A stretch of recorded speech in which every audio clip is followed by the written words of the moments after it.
When I got fired, my husband posted it online for everyone to see. Embarrassing to be married to someone so useless. Then he served divorce papers, convinced I was worthless now. I signed without a word. Sometimes the best revenge is letting someone discover what they just threw away. I talked to a lawyer Friday, Jasper said, sliding a folded envelope across our dining table. These are divorce papers. I think it's best if we just end this cleanly. It was Sunday night. I'd been unemployed for exactly 3 days.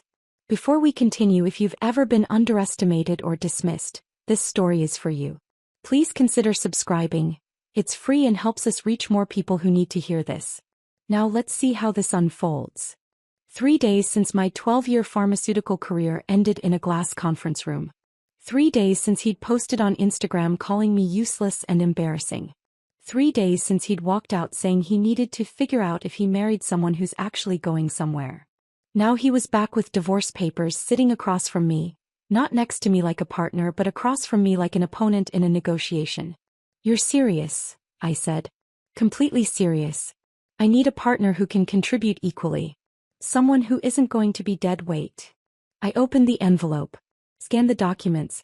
He was asking for spousal support, $3,000 a month for 3 years.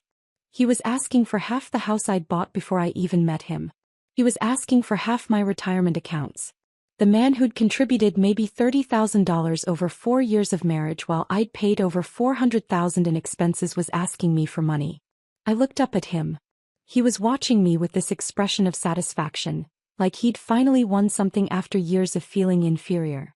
You want me to sign these? I asked. I think it's the mature thing to do. I stood up, walked to my office, came back with a pen, and I signed every single page. His eyes widened. You're not even going to fight this? I pushed the papers back across the table and smiled. Because what Jasper didn't know, what he was about to discover the hard way, was that I'd already talked to a lawyer too. And mine was better than his. But I'm getting ahead of myself. Let me back up to Thursday afternoon when everything started falling apart. The notification from HR came at 3:47 p.m. Please report to conference room B at 4:30. Bring your building access card. I'd been in pharmaceutical sales for 12 years. I knew what that message meant.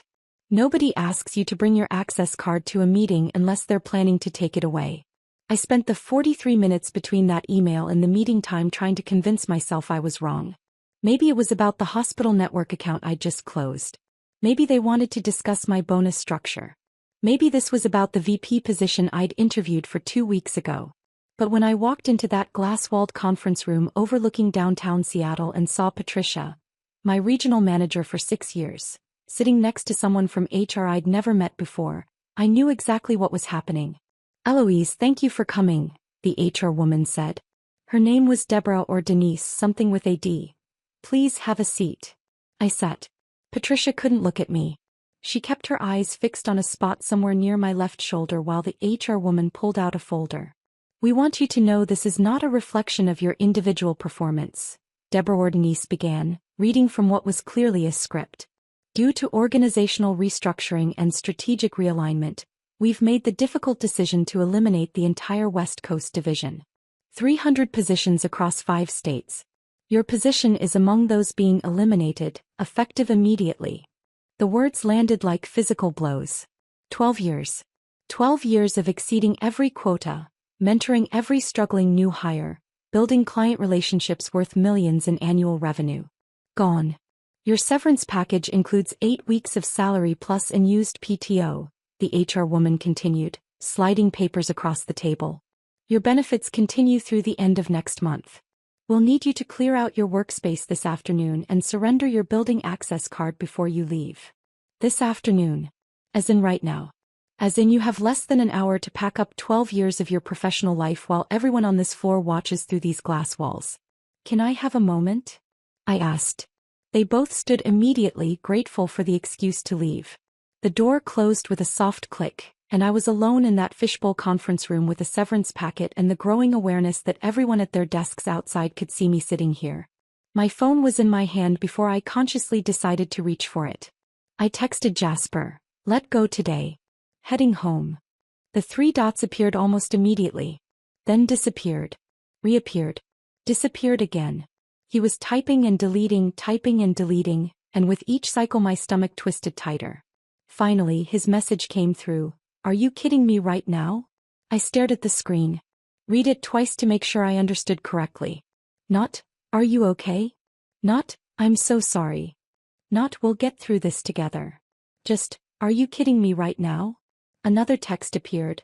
So what am I supposed to tell people when they ask what my wife does? The question burned through me. He wasn't worried about our mortgage or our future or whether I was okay. He was worried about his image. About what my unemployment said about him. I didn't respond. Just gathered my things and walked to my desk in silence. The cardboard box was already waiting there. Someone from facilities must have brought it up while I was in the meeting. I packed methodically.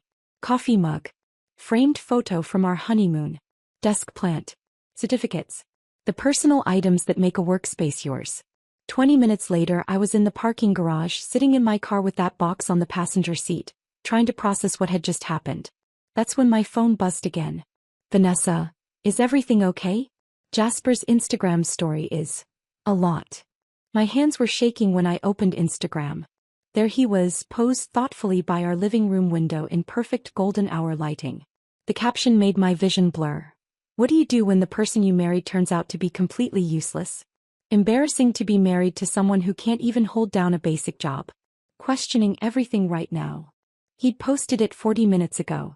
While I was still in that conference room. While I was packing my desk. While I was processing the end of my 12-year career, he was already telling the internet I was worthless. The post had dozens of likes. Comments from Connor and Madison and Trevor. All his friends who'd watched him slowly tear me down over the past year. Supporting him, telling him he deserved better, encouraging him to know his worth. I screenshot it. Saved it to a folder on my phone that I titled, Evidence, because some part of my brain was already 3 steps ahead, already calculating. Then I drove home through rush hour traffic past the Space Needle, toward the Queen and Craftsman I'd bought 3 years before I even met Jasper. The house that was mine. Legally, morally, financially mine, though he talked about it like he'd built it with his own hands. When I pulled into the driveway I could see him through the kitchen window. Laptop open. Probably scrolling through the comments on his Instagram post. Probably basking in the validation from people telling him he was right to question our marriage. I grabbed my box and walked inside. He looked up when I set it down on the kitchen island. There was no warmth in his expression. No concern. Just this cold assessment like he was calculating my new value. So you're really unemployed, he said. This isn't some kind of mistake. The entire West Coast division got eliminated. 300 people. It's real. He closed his laptop slowly, deliberately. We need to talk about what this means for us financially. I actually laughed. A sharp, bitter sound. You made $11,000 last year, Jasper. Total. I've been carrying every significant expense since we moved in together. The mortgage, property taxes, insurance, utilities, groceries. Everything. So when you say financially, what exactly are you worried about? His face flushed red. That's not the point. Then what is the point? The point is you couldn't even keep your job. What does that say about you? About your value? The words hung in the air between us. He actually believed this. Believed that corporate restructuring was somehow proof of my inadequacy. That getting laid off made me a failure. He stood up, grabbed his jacket. I need to process this. Figure out if I married someone who's actually going somewhere or just someone who couldn't cut it in the real world. Then he walked out. Just left. Got in his car and drove away like I'd personally offended him by losing my job. I stood there in our kitchen. My kitchen in my house, staring at that cardboard box. And I thought about his text. What am I supposed to tell people when they ask what my wife does? That's when something shifted. Some fundamental understanding clicked into place. This marriage was already over. I just needed to make it official. I opened my laptop and started looking at our financial situation with completely clear eyes. The house. Mine, purchased 3 years before our wedding. The investment accounts, the retirement funds, the savings. All separate property. Washington was a community property state, but separate property acquired before marriage stayed separate. Then I called Lauren, my business attorney. Left a message asking for the best divorce lawyer in Seattle. She called back within 20 minutes. Rachel Thornton. She's expensive, she's ruthless, and she will absolutely protect everything that's yours. I called Rachel immediately. Told her everything. The layoff, the Instagram post, Jasper's text, his comments about my value. The separate accounts. The house in my name only. The massive income disparity. How much has he contributed financially over your marriage? Rachel asked. Maybe 30,000 total over 4 years. And you? Over 400,000. There was a pause. Then Rachel's voice came back with barely contained satisfaction. He has no case. I'll prepare paperwork this weekend. How fast do you want to move? Fast. That was Friday afternoon. I spent the weekend at Vanessa's, avoiding Jasper, letting him think I was falling apart. And now here we were Sunday night and he'd beaten me to it by exactly 2 days. But as I signed those divorce papers with steady hands and watched his expression shift from satisfaction to confusion, I knew something he didn't. Mine were better. My lawyer was better. My case was airtight. And by the time he figured that out, it would already be too late. I started packing a suitcase the moment he left with those signed divorce papers. Jasper stood in the bedroom doorway watching me fold clothes with an expression I couldn't quite read. Confusion mixed with something that looked almost like panic. You're really just going to leave? Just like that? I didn't look up from the drawer where I was gathering essentials. You just served me divorce papers. What exactly did you expect? I expected, I don't know, some kind of reaction. Some fight. You got your reaction. I signed. I moved to the closet, pulling out my good work blouses. This is what you wanted. What about the house? Now I did look at him. What about it? We need to discuss the division of assets.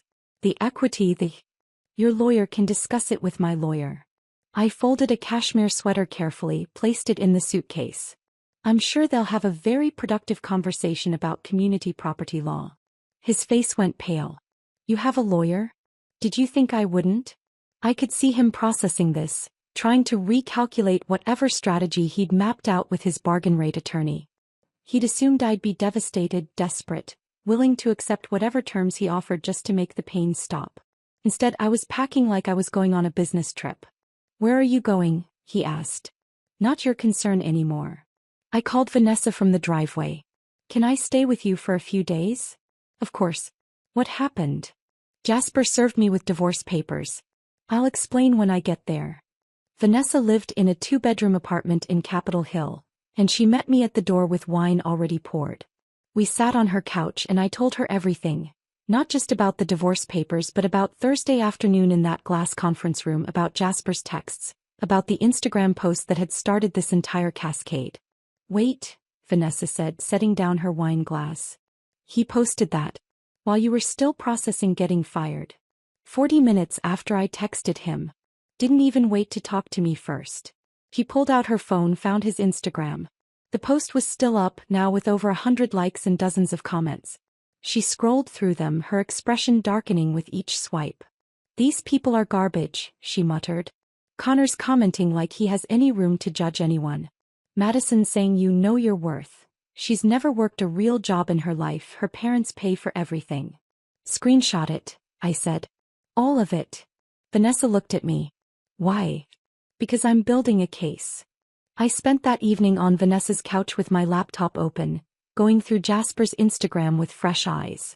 It was like seeing a completely different narrative than the one I'd been living. There were posts from 8 months ago.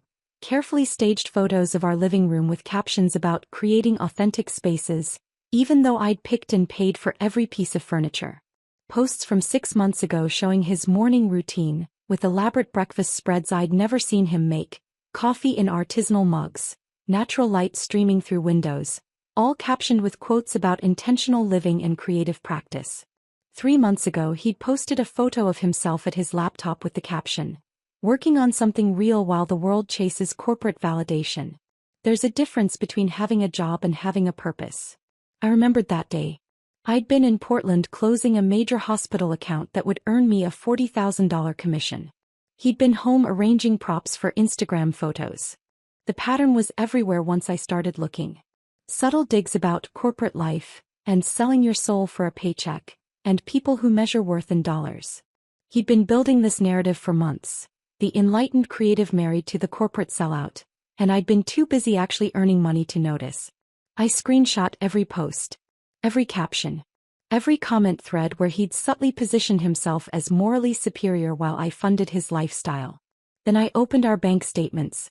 Joint checking showed my monthly deposits. $4,000 like clockwork, covering mortgage, property taxes, insurance, utilities, everything. His contributions were sporadic. 200 here, 300 there, occasionally 500 when he landed a small freelance project. I pulled up our tax returns going back 4 years. The numbers were even more damning than I remembered. Year 1 of marriage. I made $192,000. He made $31,000. Year 2. I made $208,000. He made $18,000. Year 3. I made $223,000. He made $14,000. Year 4. Last year. I made $237,000. He made $11,000. 4 years. 4 years of me building a career while he built an Instagram aesthetic. 4 years of me carrying every significant expense while he contributed maybe 7% of our household costs.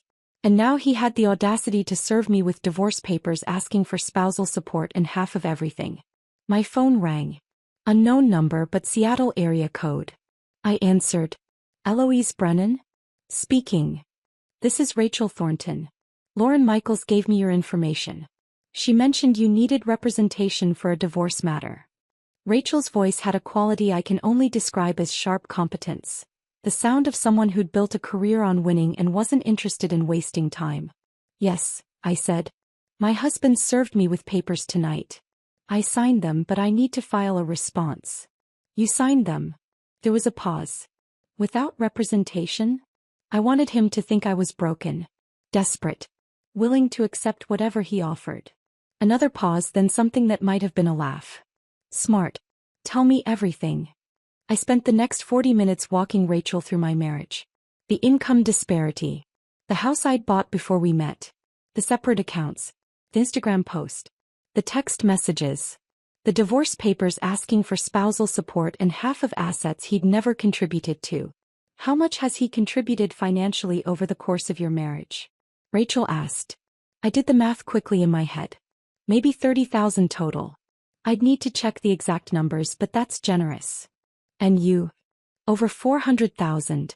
Mortgage payments alone are $3,200 a month. Then property taxes, insurance, renovations, utilities, groceries, everything. Send me documentation. Bank statements, tax returns, property deeds, everything you have. I'll prepare a counterpetition. How quickly can we move? I can have papers drafted by Monday morning. We'll file a response that makes his requests look as ridiculous as they are. Washington is a community property state, but separate property stays separate. The house is yours. Your retirement accounts and savings, if they're funded with premarital money or kept separate, those are yours. The only community property is whatever's in your joint accounts. About $12,000, I said.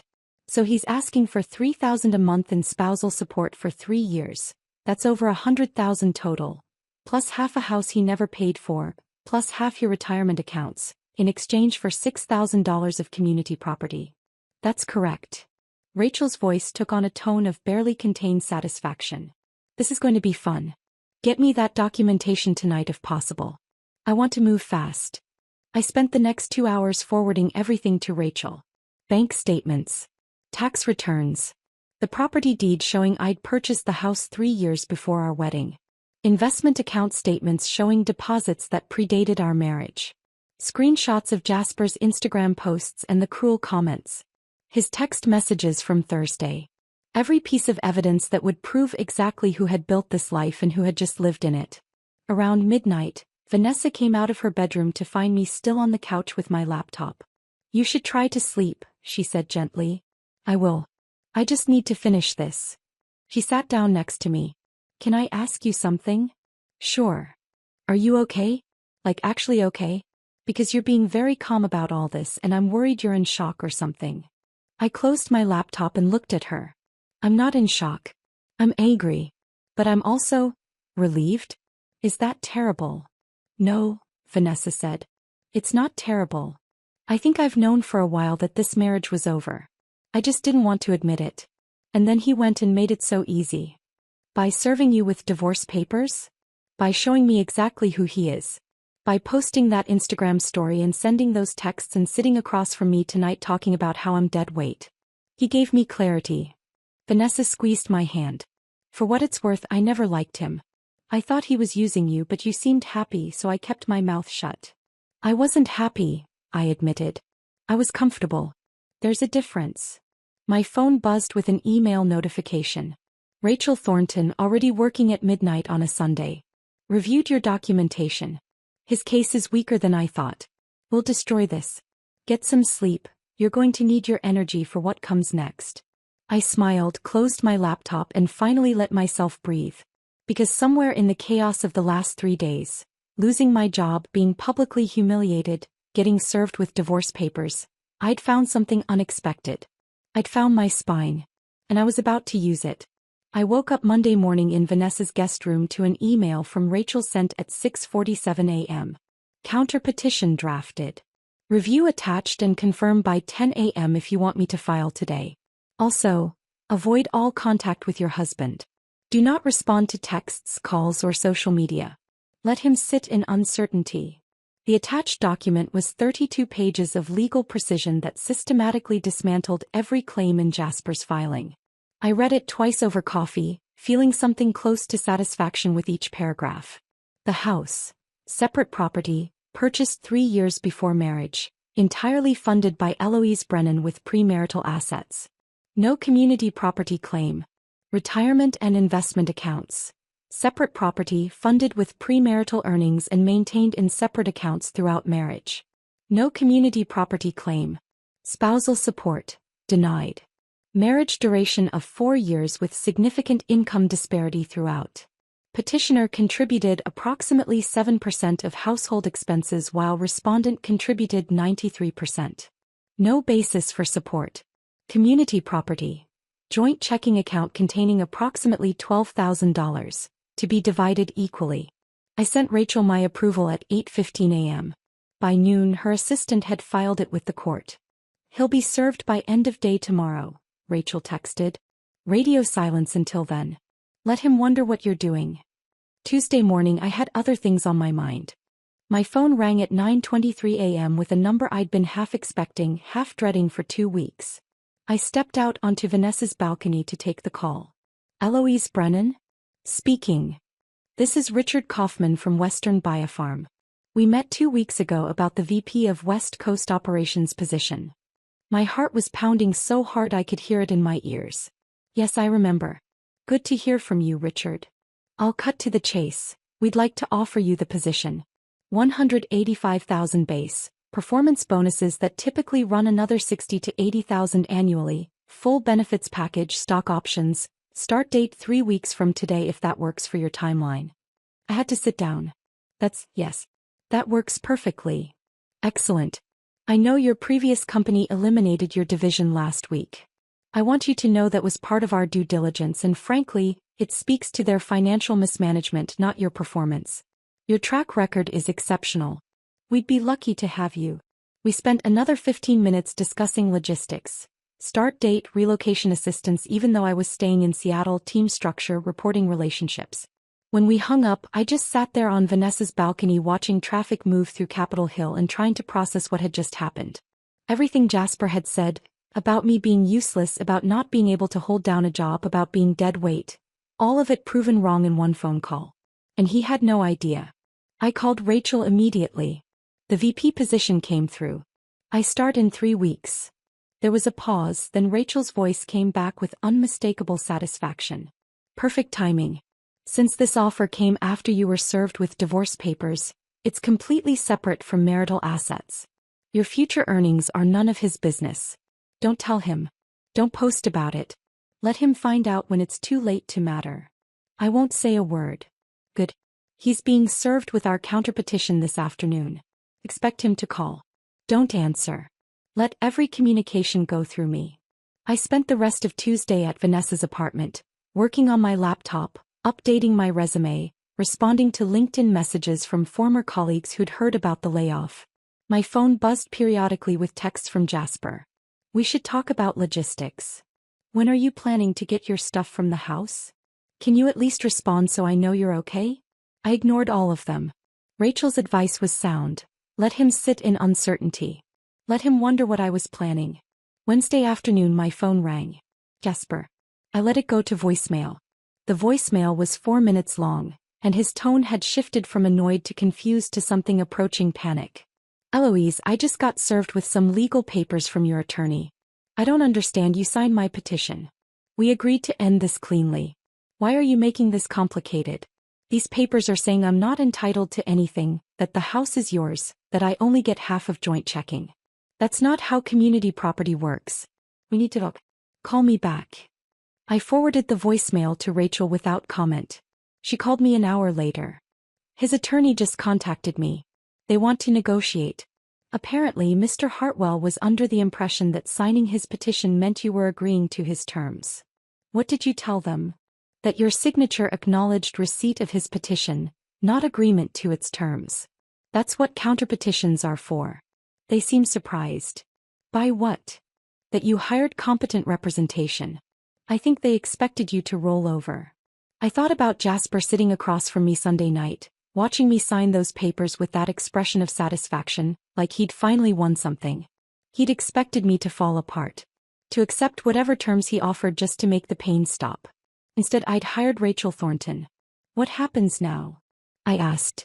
They'll review our petition and come back with a settlement offer. Could take a few days. In the meantime, maintain radio silence. Don't respond to his calls or texts. Don't engage on social media. Let him stew. Saturday morning, Vanessa found me on her couch with my laptop, scrolling through apartment listings. What are you doing? Looking for a place. I can't stay here forever. She sat down next to me. You can stay as long as you need.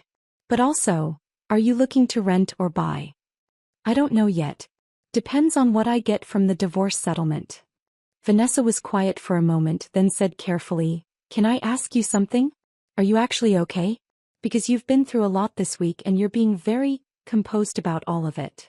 I closed my laptop. Honestly, I'm better than okay. Is that weird? Maybe a little. I feel like I've been holding my breath for years and I can finally exhale. Does that make sense? It does, Vanessa said. But I'm still worried about you. Don't be. I have a plan. What kind of plan? I smiled. The kind where I let Jasper think he's winning right up until the moment he realizes he's lost. Sunday afternoon, Rachel called with an update. His attorney reached out with a settlement proposal. They're dropping the request for the house and retirement accounts. They're asking for $25,000 cash and his half of joint checking. That's still more than he deserves. Agreed. But it tells us he's scared. He knows his original petition was absurd and he's trying to salvage something. I recommend we counter with $6,000, his half of joint checking, and 30 days to vacate the property. If he doesn't accept, we go to court and present 4 years of financial records showing he contributed 7% of household expenses while living in a house he couldn't afford on his own. Do it. One more thing. He's still posting on Instagram. Nothing about the divorce directly, but vague posts about toxic people and knowing when to walk away from negativity. His friends are eating it up. Let him. It'll make it that much better when reality hits. That night, I lay in Vanessa's guest room thinking about the week I'd just lived through. 7 days ago, I'd walked into that glass conference room and watched my career dissolve. I'd driven home to a husband who called me useless on Instagram before I'd even processed what happened. I'd been served with divorce papers that tried to take half of everything I'd built. Now I had a VP position starting in 3 weeks. Now I had a lawyer who was systematically destroying Jasper's case. Now I had clarity about who I'd married and what I needed to do next. My phone buzzed. Wait. He accepted the counteroffer. 6,030 days to vacate. We'll finalize the settlement agreement this week. Congratulations, Eloise. You just divorced your husband for the price of his half of joint checking. I smiled in the darkness of that guest room. Because sometimes the best revenge isn't loud or dramatic. Sometimes it's just letting someone underestimate you right up until the moment they realize their mistake. And by then it's already too late. The settlement agreement arrived via email on Wednesday morning, and I read it 3 times to make sure I wasn't missing anything. Jasper would receive $6,000, his half of our joint checking account, and had 30 days to vacate the property. Everything else stayed mine. The house, the retirement accounts, the investment funds, all of it. 4 years of marriage dissolved for the price of half a joint checking account. Sign and return by end of day, Rachel's email said. And congratulations. You just won your divorce for $6,000. I signed it in Vanessa's living room with my morning coffee still warm in my hand, scanned it back to Rachel, and felt something I hadn't felt in weeks. Lightness. Like I'd been carrying a weight I didn't realize was there until it was gone. My phone buzzed. A text from a number I didn't recognize. This is Jasper's attorney. Please coordinate with my client regarding retrieval of your personal belongings from the marital residence. He'll be home Saturday between 10 a.m. and 2 p.m. I forwarded it to Rachel without responding. She called me 5 minutes later. Don't go alone. Bring someone with you. Keep it quick and professional. Don't engage in any conversations about the divorce or finances. In and out. Saturday morning, Vanessa drove me to Queen Anne. The neighborhood looked exactly the same. Tree-lined streets, expensive strollers, people walking dogs that probably cost more than most people's rent. But everything felt different now. This wasn't home anymore. It was just a house I needed to collect my things from. Jasper's car was in the driveway when we pulled up. You want me to come in with you? Vanessa asked. Please. He opened the door before we could knock and I barely recognized him. He'd always been meticulous about his appearance, part of the carefully curated Instagram aesthetic, but now he looked like he'd been sleeping in his clothes. Unshaven, hair uncombed, eyes red-rimmed. Hey, he said, not quite meeting my eyes. I'm just here to get my things. Yeah. Of course. He stepped aside to let us in. I'll be upstairs if you need anything. The house smelled stale, like he hadn't opened the windows in days. Dishes were piled in the sink. Mail was scattered across the kitchen island. The carefully curated aesthetic he'd maintained for Instagram had completely collapsed. I moved through the rooms methodically with Vanessa, packing boxes with items that were undeniably mine. Books from before the marriage. Artwork I'd purchased. Clothes from my closet. The good kitchen knives I'd bought. My grandmother's china that had been in storage. Jasper came downstairs while we were loading the second round of boxes into Vanessa's SUV. Eloise, can we talk for a minute? I looked at Vanessa. She nodded and headed back inside to get another box. I don't think that's a good idea, I said. Just 1 minute. Please. There was something in his voice that made me stop. Not the arrogance from 2 weeks ago, not the cold assessment. Just exhaustion. 1 minute. He ran his hand through his uncombed hair. I didn't think you'd actually leave. You served me with divorce papers. I don't know what I thought. That you'd fight for us. That you'd try to convince me to stay. I stared at him. You posted on Instagram that I was useless and embarrassing. You texted me asking what you were supposed to tell people about your unemployed wife. You sat across from me and called me dead weight. What exactly was I supposed to fight for? I was angry. I was scared about money, about the future. You were scared about money, I repeated. You who contributed maybe $30,000 over 4 years while I paid for everything. You were scared about money. His face flushed. I know I didn't contribute as much financially. 7%, Jasper. You contributed 7% of our household expenses. And then you tried to take half of everything I built. My lawyer said I was entitled. Your lawyer was wrong. And expensive, I'm guessing. How much did this divorce cost you? He didn't answer, which was answer enough. I need to finish packing, I said. Where are you going to live? Not your concern. Eloise. We're done, Jasper. Sign the settlement agreement if you haven't already. Take your $6,000 and move on with your life. $6,000 doesn't even cover first and last month's rent anywhere decent. I looked at him, really looked at him, and felt nothing. Not anger, not satisfaction, not even pity. Just nothing. Then I guess you should have thought about that before you posted on Instagram that I was useless. I walked back inside before he could respond. Vanessa and I finished packing in silence. When we loaded the last box into her SUV, I took one final walk through the house. The house I'd bought at 26 with money I'd earned through 70-hour weeks and impossible quotas. The house I'd filled with furniture and artwork, and the life I thought I was building. It didn't feel like mine anymore. It felt like a stage set for a play that had closed. I left my keys on the kitchen counter and walked out without looking back. Monday morning, I put on my best suit and drove to my new office in downtown Seattle. Western Biofarm occupied floors 12 through 15 of a glass tower with views of Puget Sound. My office was on 14-corner suite with enough space for a proper desk, a small meeting table and floor-to-ceiling windows that looked out over the water. Richard Kaufman met me in the lobby at 8:30 sharp. "Eloise. Welcome." He shook my hand firmly. "Ready for the whirlwind tour?" "Absolutely." He introduced me to what felt like 50 people in the span of an hour. My direct reports: 3 regional managers covering California, Oregon and Washington and Arizona and Nevada. The finance team. The marketing director. The head of operations. Names and faces blurred together, but I smiled and shook hands and made mental notes about who seemed engaged and who seemed skeptical about the new VP. "Conference room C has the best white boards," Richard said as we walked through the 14th floor. "Conference room A has the good coffee machine. Someone's personal espresso setup that they're weirdly protective of. Kitchen on this floor has the decent snacks. 15th floor has the really good snacks but you have to deal with the executives." I laughed. "Good to know.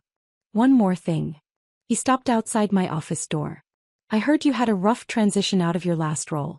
Company eliminated your division, bunch of people let go all at once." "That's right. I want you to know that's part of why we moved quickly on your hire. Your track record is exceptional.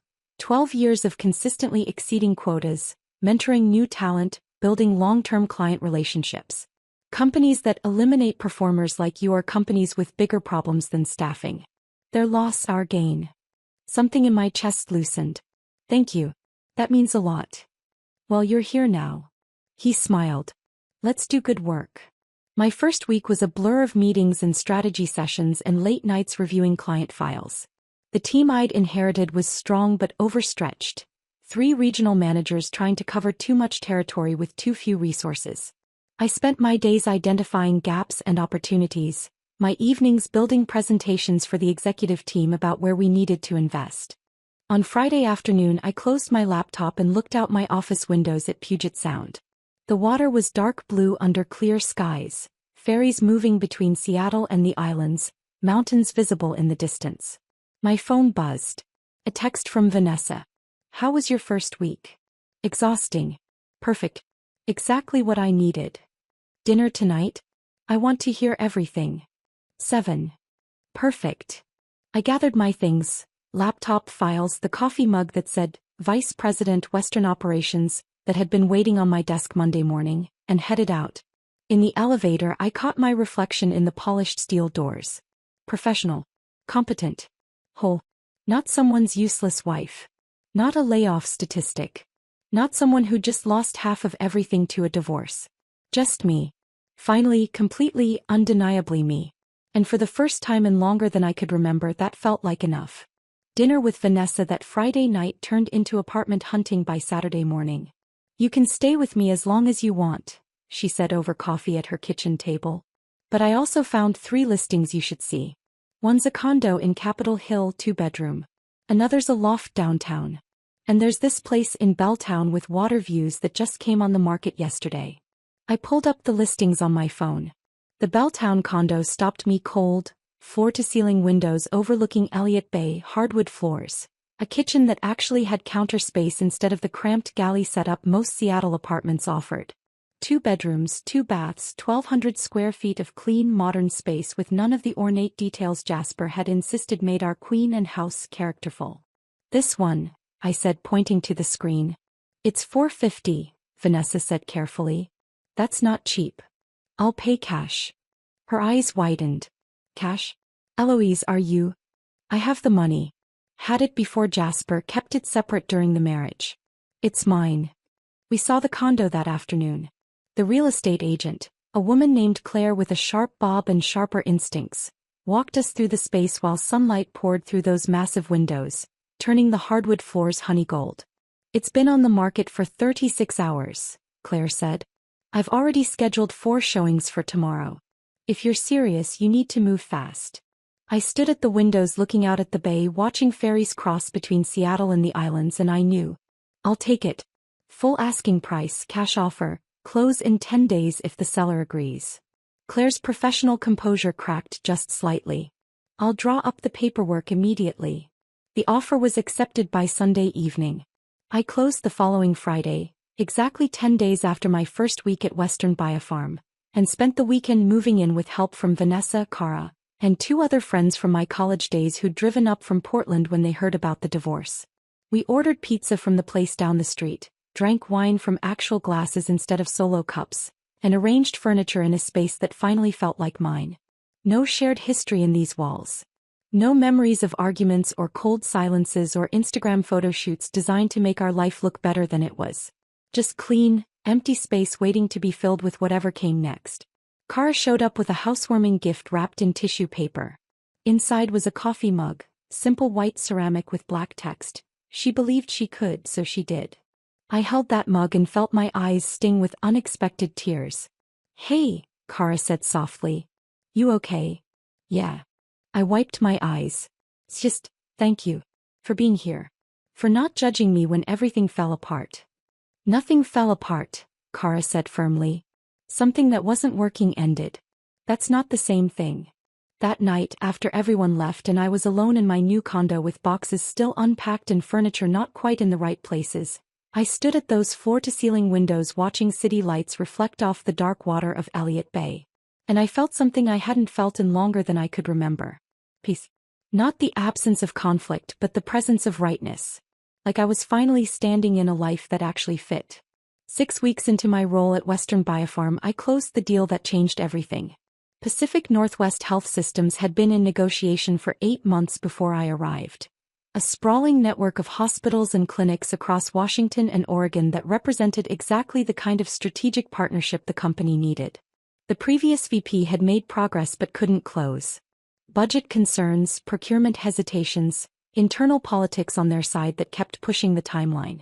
I spent 3 weeks building relationships with their decision-makers. Site visits to their facilities. Long conversations about their pain points and operational challenges. Custom proposals that showed exactly how our products would solve their specific problems.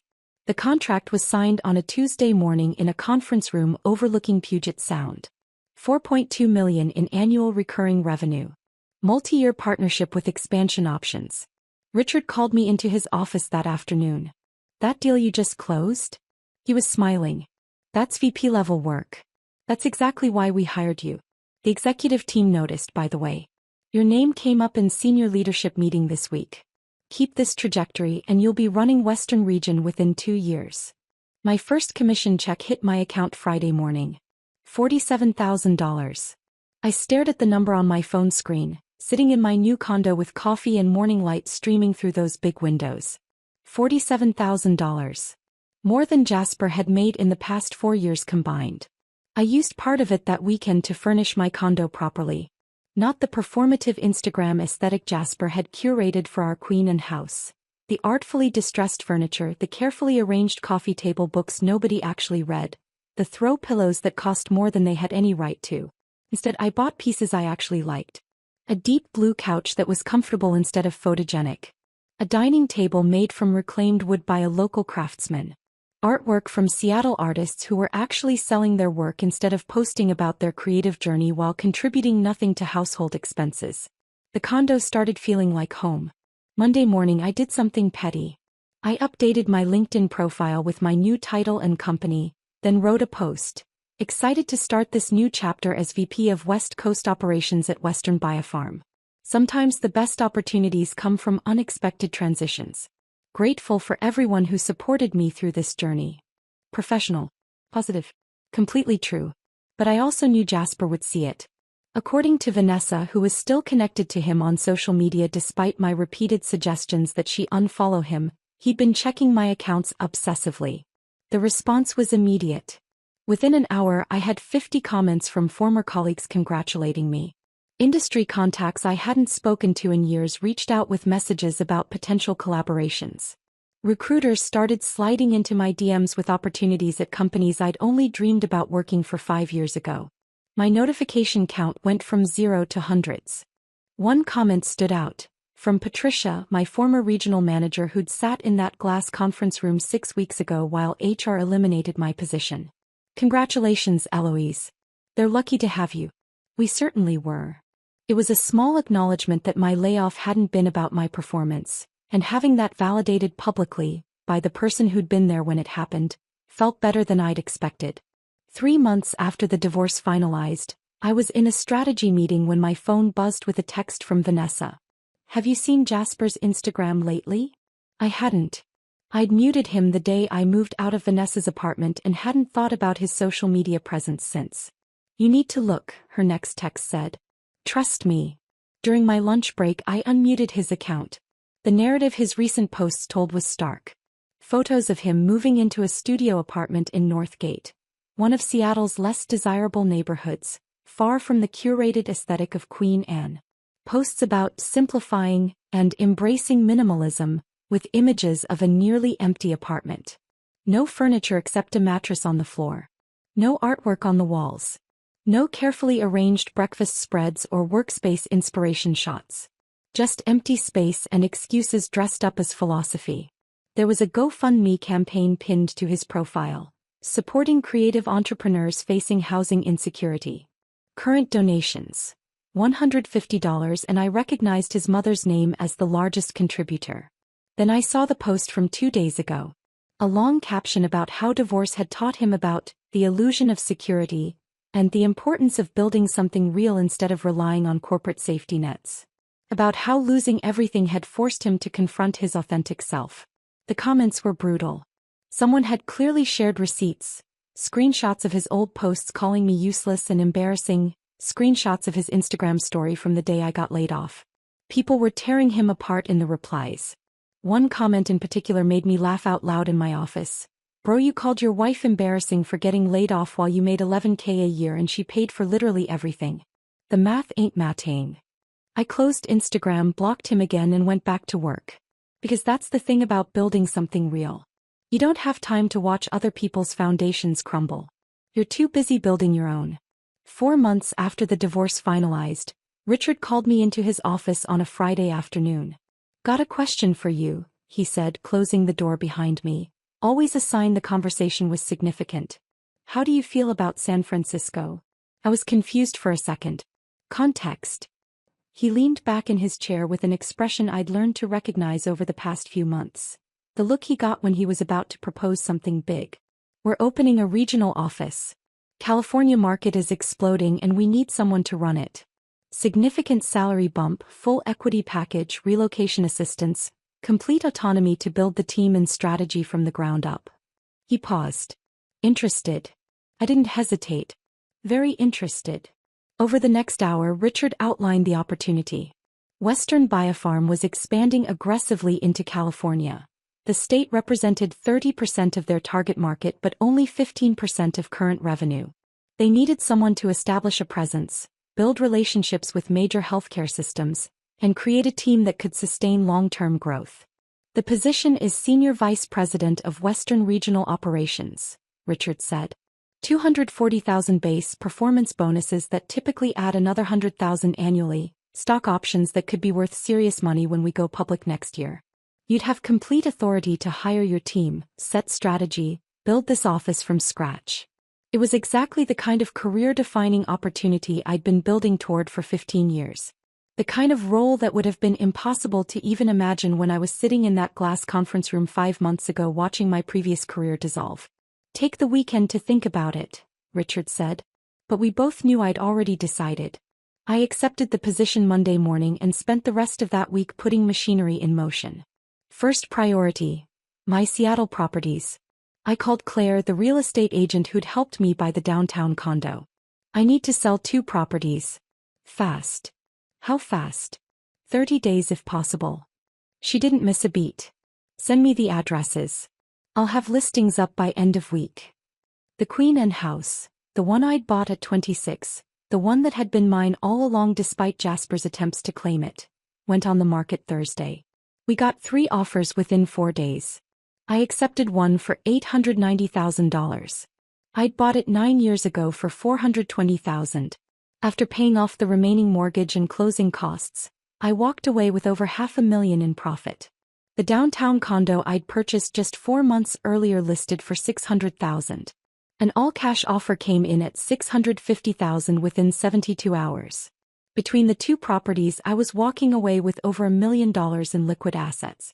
Meanwhile, according to the Seattle gossip network that still occasionally filtered through Vanessa, Jasper had just launched his third GoFundMe campaign and was posting increasingly desperate content about supporting authentic creatives. The irony was so perfect it almost didn't feel real. Vanessa came over the weekend. I started packing to help me sort through what to keep, what to donate, what to sell. "You know what's amazing?" she said, wrapping my good dishes in newspaper. "6 months ago he tried to convince you and everyone else that you were worthless, that you couldn't hold down a job, that you were dead weight. I remember. And now you're walking away with over $1 million and a promotion most people only dream about." She looked up at me. "I hope he knows. I hope someone tells him exactly what he threw away. He'll figure it out eventually. Will that feel good? When he does?" I thought about it while I packed books into boxes. Honestly, I don't think I'll feel anything. That's what's weird. I'm not angry anymore. I'm not hurt. I'm just done. "That's growth," Vanessa said. "That's what closure actually looks like." My last week in Seattle, Vanessa insisted on taking me out for goodbye drinks. "And I know exactly where we're going," she said with a smile that suggested she'd been planning this. We ended up at that rooftop bar in Capitol Hill, the same place where Jasper had humiliated me at Connor's engagement party 18 months earlier. The same place where he'd gotten progressively drunk and bitter, where he'd dismissed my career while bragging about his friend's success, where something fundamental had broken between us even though I hadn't fully recognized it at the time. We sat at a table near the windows with views of the city lights, and I ordered one of those $22 cocktails without even checking the price. "You know what the crazy part is?" Vanessa said, raising her glass. "He really thought you were the one who needed him." I clinked my glass against hers. "He did. Right up until the moment he realized I didn't. Do you think he's figured it out yet? That he made a massive mistake?" "Probably. But it doesn't matter anymore." We spent the next 2 hours talking about everything. The layoff that had felt like the end of the world, the Instagram post that had revealed who Jasper really was, the divorce papers that had ultimately set me free, the VP position that had proved my worth, and now the San Francisco opportunity that was opening doors I hadn't even known existed. "What do you think he'll do when he finds out?" Vanessa asked. "About San Francisco, about the promotion, about all of it?" I shrugged. "I have no idea.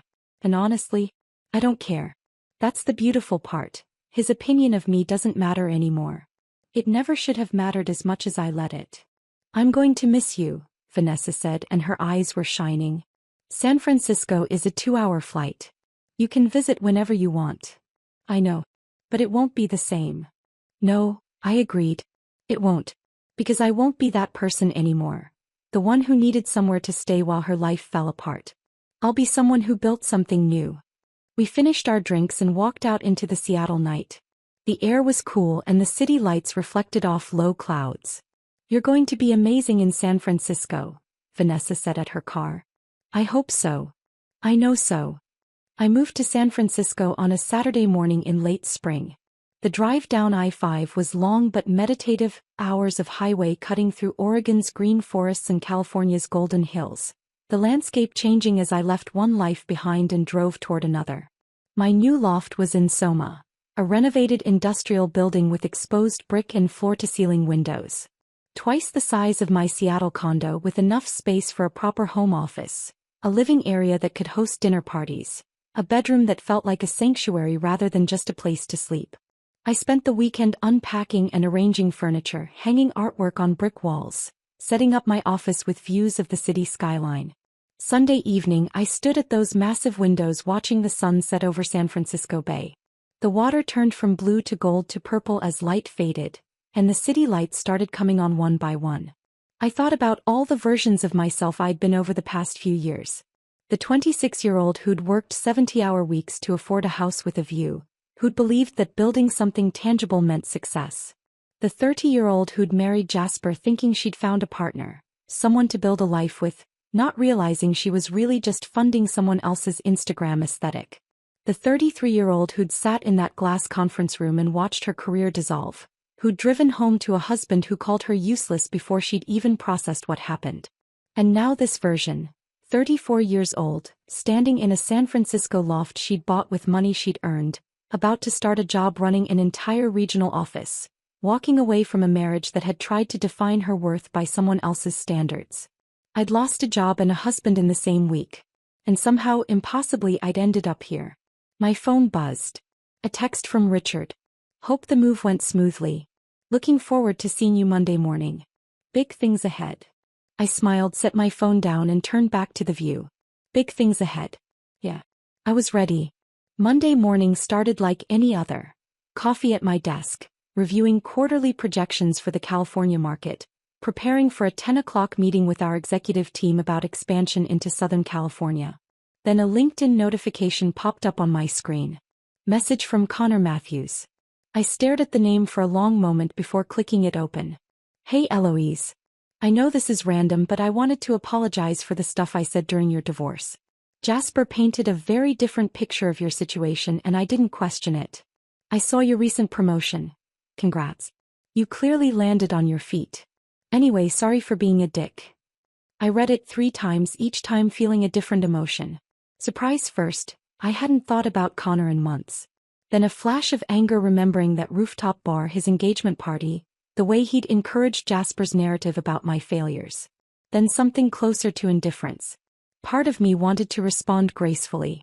To accept the apology, be the bigger person, demonstrate that I'd moved past all of it. But a larger part of me remembered sitting at that table listening to Jasper trash my career while Connor nodded along.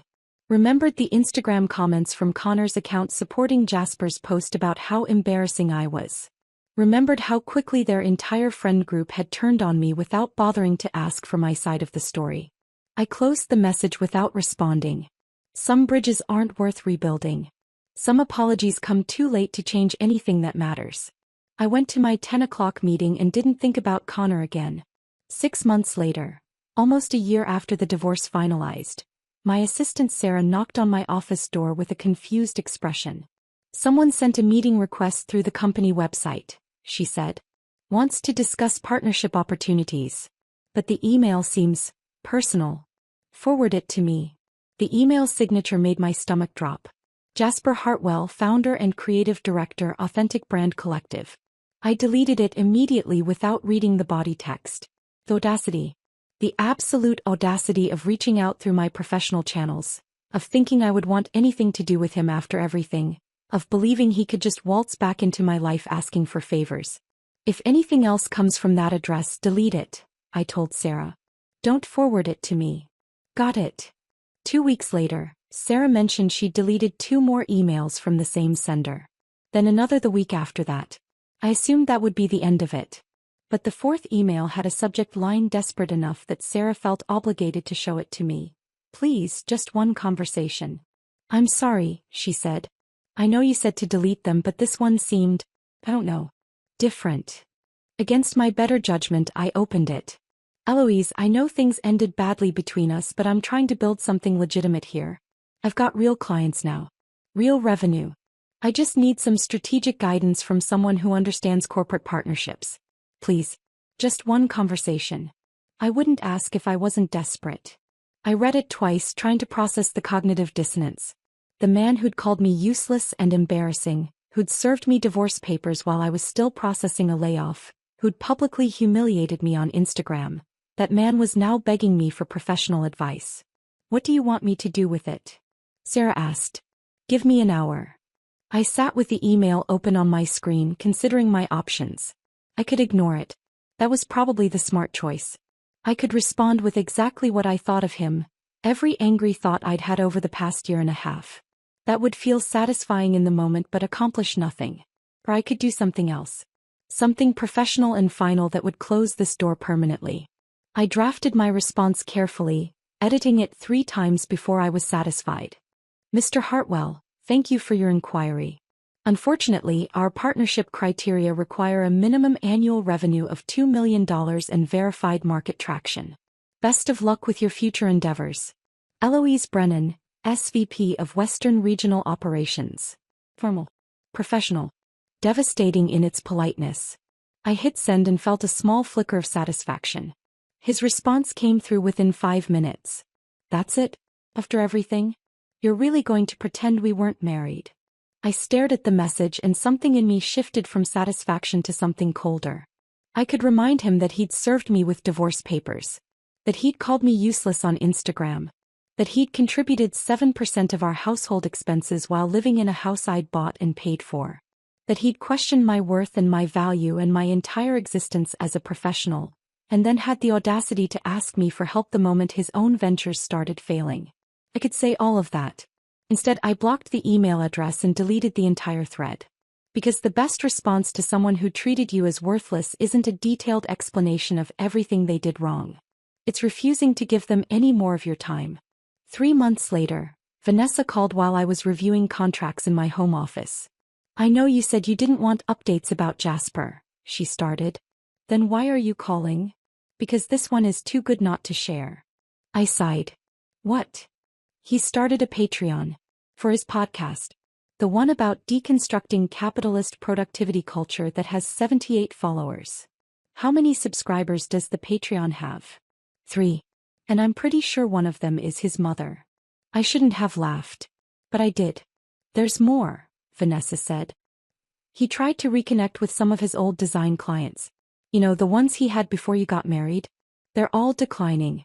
Word got around about how the divorce went down and nobody wants to work with him. How did word get around? Connor actually. Apparently they had a falling out after Connor tried to ask you for coffee when he was in San Francisco for work and you didn't respond. Jasper accused him of trying to get with you. Connor said Jasper was delusional and the whole thing exploded. Connor told everyone the real story about the divorce. The Instagram post, the financial situation, all of it. I didn't know Connor was in San Francisco. He sent you a message. You didn't respond. I saw it. I didn't think it warranted a response. Vanessa was quiet for a moment. You've really moved on, haven't you? I have. How does that feel? I thought about it, looking out my office windows at San Francisco glittering in afternoon sun. It feels like closure. Like that chapter of my life is completely finished. And Jasper? Does it feel good knowing he's struggling? Honestly, I don't feel much of anything. Not satisfaction, not pity. Just nothing. He's become irrelevant to my life. That, Vanessa said, is the best revenge of all. After we hung up, I went back to my contracts. I had a meeting in an hour with a healthcare system in Los Angeles about a potential $8 million partnership. I had a team of 30 people across 3 offices counting on me to close deals and build relationships and lead with clarity. I had a life I'd built from the ground up after watching my previous one collapse.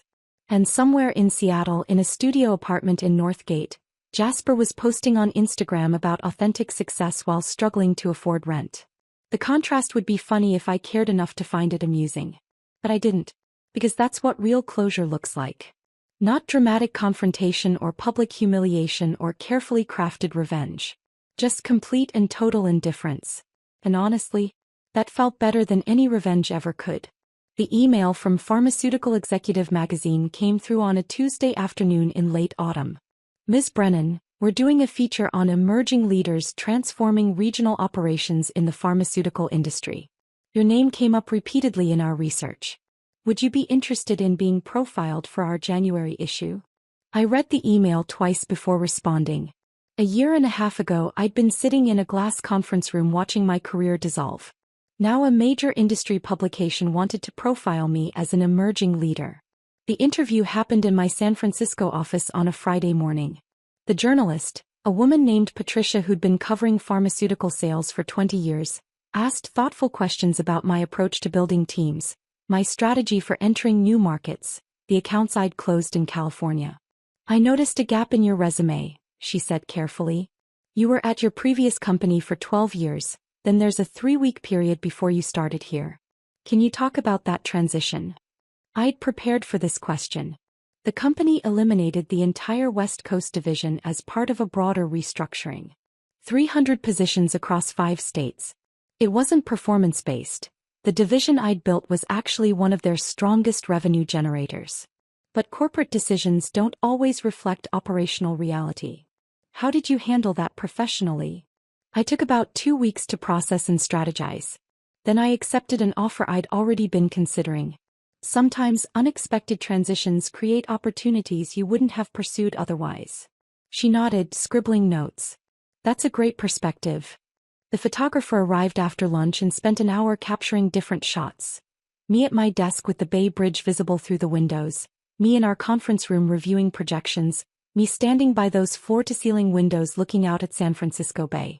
Give me confident but approachable, the photographer said. You're a leader, but you're also someone people want to work for. I thought about that direction. Confident but approachable. A year and a half ago I'd felt neither. Now both felt natural. The magazine arrived at my office 3 weeks later. Sarah brought it in with my morning coffee. You're on page 42, she said, grinning. It looks amazing. The spread was 2 pages. The main photo showed me at my desk with San Francisco visible behind me, looking competent and professional in a way that felt authentic rather than performed. The article detailed my track record, the accounts I'd closed, the team I'd built from 3 people to 30, the strategic vision I'd implemented for California market expansion. There was one paragraph about my career transition that mentioned I'd overcome organizational restructuring to land my current role, but it was framed as evidence of resilience rather than failure. Eloise Brennan represents a new generation of pharmaceutical sales leadership, the article concluded. Her ability to build relationships, develop talent, and execute strategy makes her someone to watch in the years ahead. I read it 3 times, then set it on my desk and got back to work. By end of day, my LinkedIn had exploded with notifications. Former colleagues congratulating me. Industry contacts I hadn't spoken to in years reaching out. A headhunter from a Fortune 500 healthcare company asking if I'd be interested in discussing future opportunities. I responded to a few messages, declined the headhunter politely, and framed a copy of the magazine to hang in my office. Not because I needed external validation, but because it represented something important. I'd rebuilt myself on my own terms and people had noticed. My mother called that Saturday morning. We weren't close. She was from a generation that didn't talk openly about emotions or personal problems, but her voice on the phone sounded warmer than I'd heard in years. I saw your magazine article at Dr. Patterson's office, she said. I didn't know you'd been promoted again. It happened pretty quickly. I'm proud of you. The words came out stiff, like she wasn't used to saying them. I know the divorce was hard. I know losing your job was hard. But you didn't let it break you. Something in my chest tightened. Thank you. I never liked Jasper, she said suddenly. I should have said something, but I didn't want to interfere. I thought he was taking advantage of you financially. The way he never seemed to work but always seemed to have opinions about how you should live your life. Why didn't you say anything? Because you seemed happy. Or at least you seemed like you thought you were happy. And who was I to tell you otherwise? I stood at my windows looking out at San Francisco Bay, phone pressed to my ear, and felt tears building. I wish you had said something, I admitted. Would you have listened? I thought about that. Probably not. Well, you're better off now. Anyone can see that. After we hung up, I sat on my couch with my coffee and cried. Not sad tears exactly. Just tears from the release of tension I hadn't realized I was carrying. My mother wasn't prone to emotional revelations or praise. So her words carried weight that a dozen congratulatory LinkedIn messages couldn't match. He was right. I was better off. That evening I met some friends for dinner at a wine bar in North Beach. Claire, who ran operations for a biotech startup. Marcus, who did corporate strategy for a hospital network. Jen, who worked in medical device sales. We'd met through various industry events over the past 6 months, and slowly became actual friends rather than just professional contacts. Can I ask you something personal? Claire said after we'd ordered our second bottle of wine. Sure. What happened with your divorce? You've mentioned being divorced, but you've never talked about it. I'd been carefully vague about the details with new people in San Francisco. Didn't want to be defined by my failed marriage or seem bitter. But tonight, with wine warming my blood and these people who'd become real friends, I felt like being honest. So I told them everything. The layoff. The Instagram post. The divorce papers served 3 days later. The settlement that left him with $6,000 while I walked away with over $1 million in assets. The VP promotion. The move to San Francisco. All of it. When I finished, Claire just stared at me. That's the most badass thing I've ever heard. Marcus raised his glass. To ex-husbands who do us the favor of showing their true colors before we waste any more time. We all toasted and I realized something unexpected. I was grateful. Not grateful that it had been painful. Not grateful for the humiliation or the betrayal or the months of legal maneuvering. But grateful that it had happened when it did, in a way that made the path forward so crystal clear. Because if Jasper had been smarter, more subtle, less cruel, I might have stayed longer. Might have convinced myself things could improve. Might have wasted years trying to fix something that was fundamentally broken. Instead, he'd shown me exactly who he was in the span of one Instagram post. And I'd acted accordingly. Today, I'm sitting in my San Francisco office reviewing projections for next quarter's expansion. Ironically, part of our growth strategy involves opening a satellite office in Seattle. Which means I'll be back in my old city occasionally for business. I wonder briefly if I'll run into Jasper. At a coffee shop or a networking event or just walking down a street we used to walk together. I wonder what I would say if I did. And then I realize, nothing. I wouldn't say anything at all. Because the best revenge isn't dramatic confrontation or public humiliation or even private satisfaction at someone else's downfall. The best revenge is just this. Sitting in a corner office I earned, leading a team I built, closing deals that matter, living a life that's authentically mine. Jasper wanted me to fall apart after the layoff. To prove his narrative that I was useless without my corporate job. Instead I got promoted. Twice. He wanted to take half of everything I'd built. To cash in on years of supporting his creative journey. Instead he got $6,000 and 30 days to vacate. He wanted me to need him. To come crawling back when the reality of being alone set in. Instead I moved to San Francisco and built something better than anything we'd ever had together. Sometimes the best revenge is simply walking away with your dignity intact and building something extraordinary while they slowly realize exactly what they threw away. My phone buzzes. Sarah with a reminder about my 3 o'clock meeting with a healthcare system in Sacramento. I close my laptop, grab my files and head to the conference room. As I have work to do. And honestly, that's more than enough for me. If this story of quiet victory had you feeling every twist and turn, hit that like button right now. My favorite part was when Eloise signed those divorce papers without a word, knowing exactly what was coming next. What was your favorite moment? Drop it in the comments below. Don't miss more thrilling stories like this. Subscribe and hit that notification bell so you never miss an upload.